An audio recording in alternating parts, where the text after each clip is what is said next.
We have a case study in the picture given below. One can see a rectangular in-ground swimming pool installed by a family in their backyard. इस picture में दिखाया गया है कि एक swimming pool एक family के द्वारा बनाया गया है in their backyard, उनके आंगन में. There is a concrete sidewalk around the pool of width x meter. इस पूल के अराउंड कंक्रीट साइडवॉक बनाया गया है जिसपे फैमिली मेंबर्स पूल के अराउंड वॉक कर सकते हैं और इसकी जो विड्थ है वो x मीटर है. ठीक है, मतलब ये जो चौड़ाई है ये कितनी है, x metre. The outside edge of the sidewalk measure 7 metre and 12 metre. जो आउटसाइड एज है ये इनसाइड एज है, सिमिलरली ये आउटसाइड एज है, ये अंदर वाला इनसाइड एज है और ये बाहर वाला आउटसाइड एज. एंड हमें आउटसाइड एज की मेजरमेंट दे रखी है 7 मीटर एंड 12 मीटर. ऑब्वियसली ये जो लॉन्गर साइड है वो 12 मीटर होगी एंड ये जो शॉर्टर है वो 7 मीटर होगी. पिक्चर इस साइड से ली गई है, दैट्स वाई हमें ये दूर वाली साइड छोटी और ये पास वाली साइड लंबी दिखाई दे रही है. बट अगर ये 7 है तो ये भी 7 होगा बिकॉज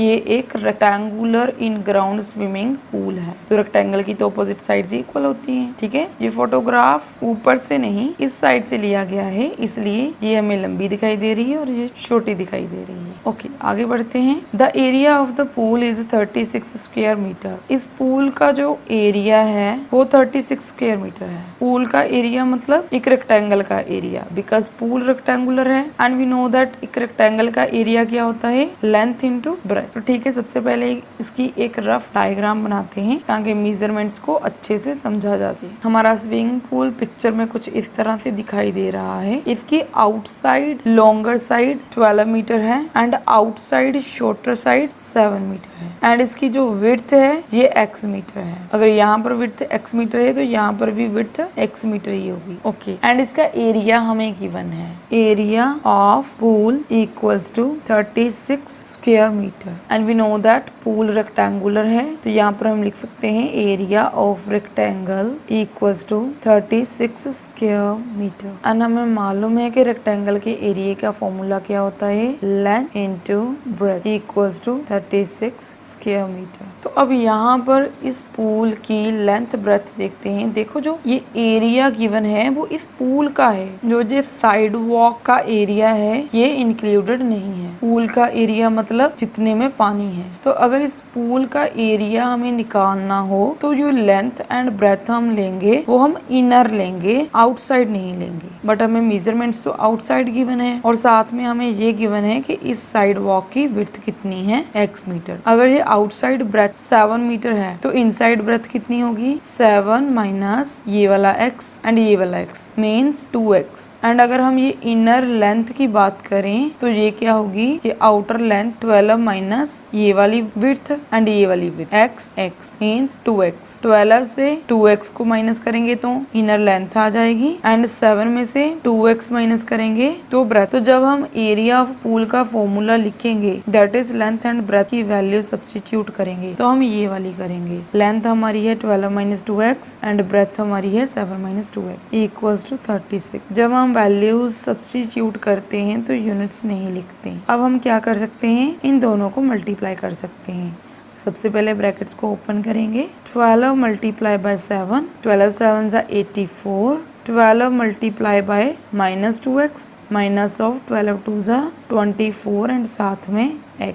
अब ये माइनस 2x को मल्टीप्लाई करेंगे पूरी ब्रैकेट के साथ. माइनस 2x मल्टीप्लाई बाय 7, 2 7 जा 14. साइन माइनस का आएगा बिकॉज माइनस प्लस माइनस, साथ में एक x आ जाएगा. अब यही माइनस 2x मल्टीप्लाई होगा इस माइनस 2x के साथ. माइनस माइनस प्लस 2 2 जा 4, x into x square equals to 36. Okay, अब x वाले आपस में सॉल्व कर लेंगे हम. सबसे पहले ये क्वाड्रेटिक टर्म आगे लिखते हैं दैट इज x स्क्वायर वाली term 4x square minus 24x minus 14x. Minus minus plus हो जाएगा बट साइन माइनस का रहेगा. 38x 24 प्लस 14 38 साथ में x इतना हमने लिख लिया। अब ये बचा पॉजिटिव 84, इसको भी एज इट इज लिखा। अब देखो यहाँ तक तो हमने जो लेफ्ट हैंड साइड था उसी को सिंप्लीफाई करके लिखा है, बट जब हम ये इक्वल्स टू की राइट हैंड साइड से किसी नंबर को उठाकर लेफ्ट हैंड साइड लेकर आएंगे तो वो पॉजिटिव से नेगेटिव हो जाएगा। नेगेटिव 36 इक्वल्स टू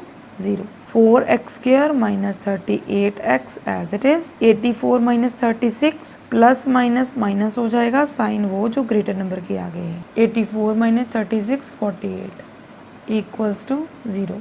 अब हमने यहाँ तक क्यों किया है ऐसा ये मैं बताती हूँ। हमारी केस स्टडी का जो फर्स्ट क्वेश्चन था वो था based on the information given above. जो भी हमें इंफॉर्मेशन दे रखी थी form a quadratic equation in term of x, उसमें से हमें क्वाड्रेटिक इक्वेशन फॉर्म करनी थी इन द टर्म ऑफ एक्स। तो ये हमारी क्वाड्रेटिक इक्वेशन बन चुकी है in the form of x. X की टर्म में क्यों बन रही है? बिकॉज विड्थ हमें एक्स दे रखी है। तो यहाँ तक हमारा फर्स्ट क्वेश्चन कंप्लीट हो गया है इस केस स्टडी का। एंड सेकंड क्वेश्चन क्या है? Find the width of the side walk around the pool.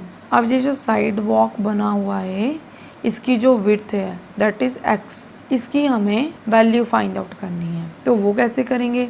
अब ये quadratic equation in the term of X ही तो है। अगर हम इस क्वाड्रेटिक इक्वेशन को सॉल्व कर लें तो हमारे पास एक्स की वैल्यू आ जाएगी and we will get the value of X, right. अब हमें आगे क्या करना है? इस सेकंड क्वेश्चन के लिए इस क्वाड्रेटिक इक्वेशन को सॉल्व करना है। किसी भी क्वाड्रेटिक इक्वेशन को अगर हमें बाय फैक्टराइजेशन मेथड सॉल्व करना हो तो हम कैसे करते हैं? इस कांस्टेंट वाली टर्म को एक्स स्क्वायर के कोफिशिएंट के साथ मल्टीप्लाई करते हैं। बट यहाँ पर ये सब करने से पहले अगर हम एक चीज नोटिस करें तो क्या ये सारी टर्म्स 2 से डिविजिबल हैं? देखो 0 को तो 2 से डिवाइड कर दो, वो तो 0 ही रहेगा। अगर हम बोथ साइड डिवाइड करें बाय 2 तो यहाँ पर हमारे पास एक सिंप्लीफाइड क्वाड्रेटिक इक्वेशन आ जाएगी। 2 1 2 2 2 4, 2 1 2 9 10 2 38, 2 1 2 24 2 48। अब 0 के नीचे 2 है तो वो 0 रहेगा। अब देखो हमारे पास नई क्वाड्रेटिक इक्वेशन क्या है? 2x square minus 19x plus 24 equals to 0। 0 के डिवाइड में कुछ भी हो वो 0 ही होता है। अब इस क्वाड्रेटिक इक्वेशन को सॉल्व करके हम x की वैल्यूज फाइंड आउट कर लेंगे। किसी भी क्वाड्रेटिक इक्वेशन को बाय फैक्टराइजेशन मेथड कैसे सॉल्व किया जाता है? By splitting the middle term. सबसे पहले हमें क्या करना होता है? इस constant term and x square के कोफिशिएंट को आपस में मल्टीप्लाई करना होता है। तो 24 2 48। अब 48 की प्राइम फैक्टराइजेशन करेंगे। 24 2 48, 12 2 24, 6 2 12, 3 2 6, 3 1 3। एंड अब इन सब प्राइम नंबर्स को यूज करके हम ऐसे दो नंबर्स फाइंड आउट करेंगे जिनको प्लस या फिर माइनस करके हमारे पास -19 आए। अब देखो ये जो constant number and x square का कोफिशिएंट है इन दोनों का प्रोडक्ट हमारे पास पॉजिटिव आ रहा है। और दो नंबर्स का प्रोडक्ट तभी पॉजिटिव आता है जब वो दोनों के साइन सेम हो, या तो दोनों नंबर प्लस के हों और या फिर दोनों नंबर्स माइनस के हों।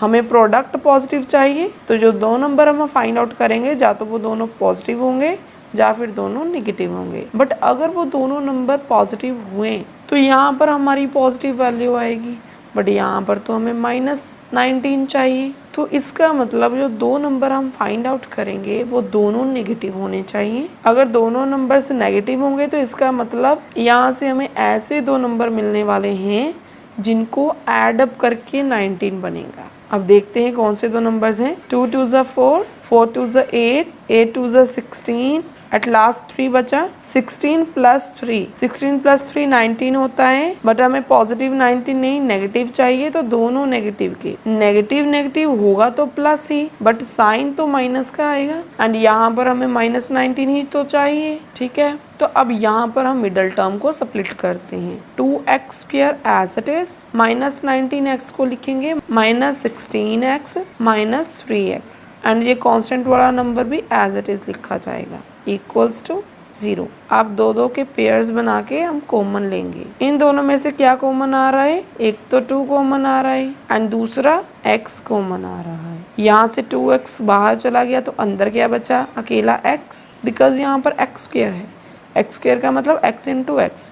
एक x बाहर आ गया तो एक x अंदर बचा 2 तो बाहर हम ले ही चुके हैं। इसमें से भी 2x बाहर आ रहा है। हमें मालूम है a 2 जा 16, अगर 2 बाहर चला गया तो अंदर बचा 8। माइनस डाल रही हूँ क्योंकि इनके बीच में माइनस है। x बाहर है तो अंदर नहीं लिखेंगे। Bracket close. इन दोनों में से क्या कॉमन आ रहा है? देखो, जैसी ब्रैकेट j बनी है x माइनस 8, वैसी ब्रैकेट ही अब यहाँ पर बननी चाहिए। और अगर हमें यहाँ पर भी x माइनस 8 चाहिए तो x अकेला करना होगा हमें यहाँ पर। उसके लिए -3 को बाहर लेना होगा। तो टेक -3 कॉमन आउट एंड अंदर क्या बचा? अगर -3 बाहर चला गया तो अंदर बचा पॉजिटिव x। और ये 24 है। हमें मालूम है कि 3 8 जा 24 होते हैं। 3 बाहर चला गया, अंदर बचेगा 8, बट यहाँ पर अकेला 3 नहीं, -3 बाहर है।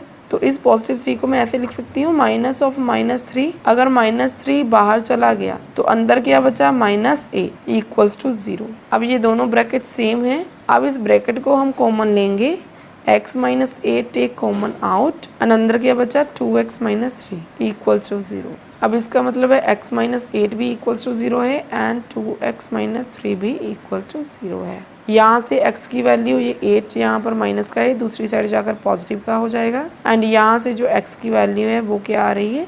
ये -3 दूसरी साइड जाकर पॉजिटिव 3 हो जाएगा। एंड ये जो 2 मल्टीप्लाई में है वो डिवाइड में चला जाएगा। तो x की वैल्यू 3/2 आ रही है। इट मीन्स x की वैल्यू कितनी आ रही है? 1.5 मीटर एंड यहाँ पर 8 मीटर। अब हम इन दोनों वैल्यूज में से कौन सी कंसीडर करेंगे ये देखते हैं। अगर x की वैल्यू 8 है तो इसका मतलब ये भी 8 एंड ये भी 8 और 8 + 8 16, साथ में ये भी है। तो अगर x की वैल्यू 8 है तो ये जो आउटसाइड मेजरमेंट है जो कि 7 मीटर दे रखी है वो तो 16 से ज़्यादा होनी चाहिए थी, राइट?